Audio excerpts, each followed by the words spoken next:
Maurice Clermont, je vous reviens avec une autre interrogation sur notre passage de la naissance à la mort. C'est vraiment un thème qui me suit toute ma vie, qui accompagnait ce que j'appelle mon chemin de vie.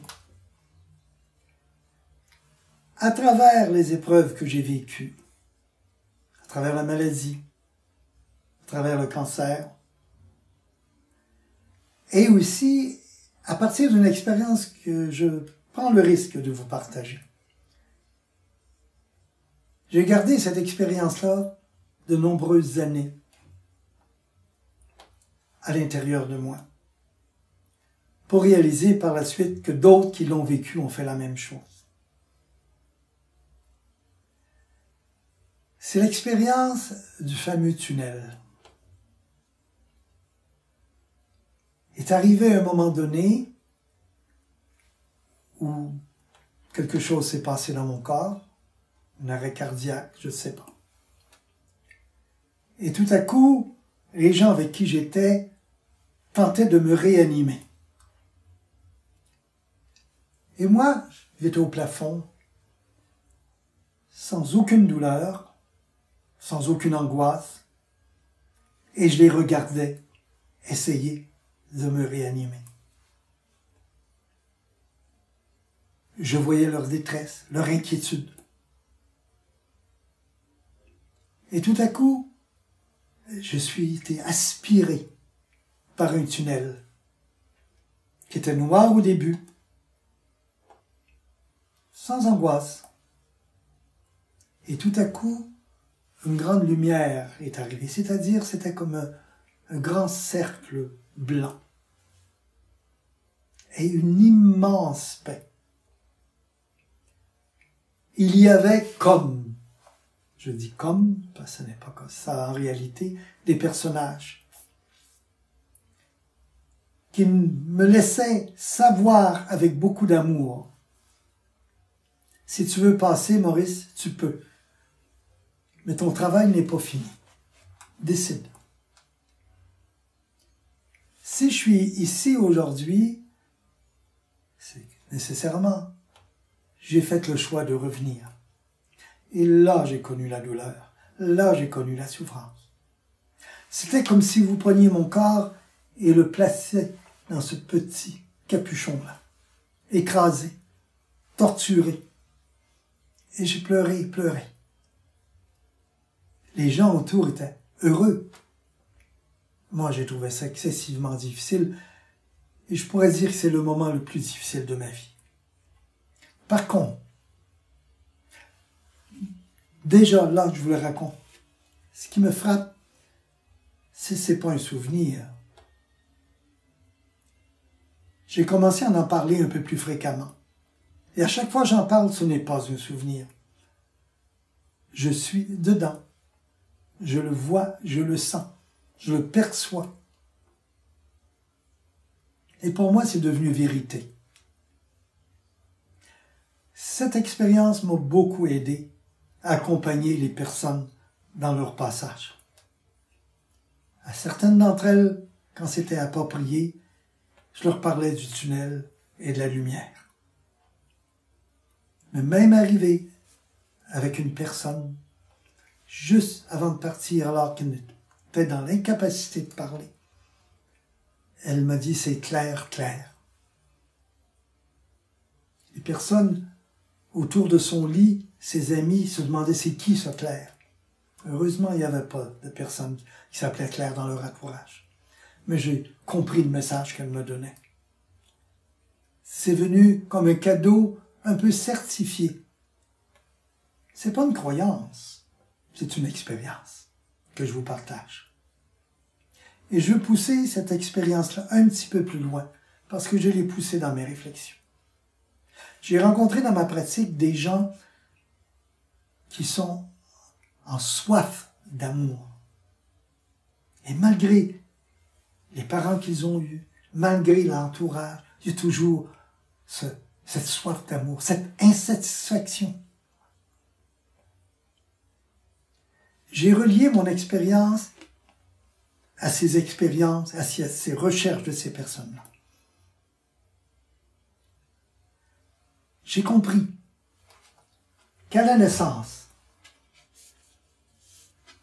le bébé vit cette vibration d'amour. On va appeler ça amour, on n'a pas d'autre nom.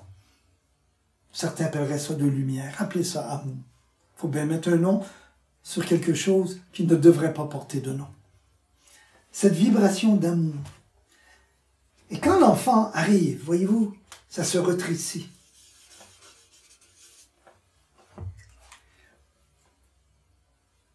Maintenant, je me dis à moi-même qu'au moment de ma naissance, je suis mort à quelque chose. Je ne suis pas venu au monde. J'ai dû laisser une espèce d'énergie profonde, nourrissant d'amour, pour venir m'incarner dans ce corps-ci. Et nous ne savons pas pourquoi. Sauf qu'il y a des personnes qui, au lieu de vivre un choc de vie, en vivent à répétition parce qu'ils gardent à l'intérieur d'eux cette quête d'amour. J'ai la chance de travailler avec des sages-femmes qui aident les enfants à venir au monde.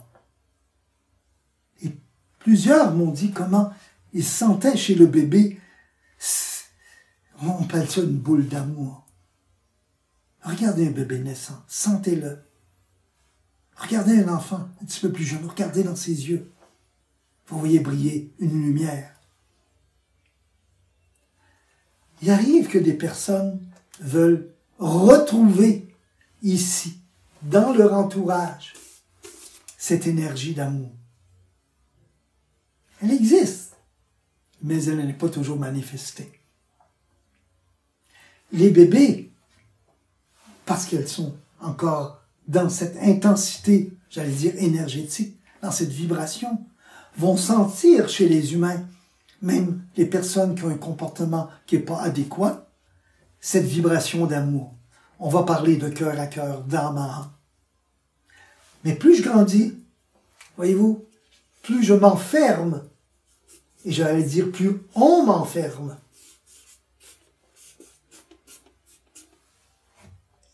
Dans ce corps-ci, sans y nourrir profondément cet amour-là.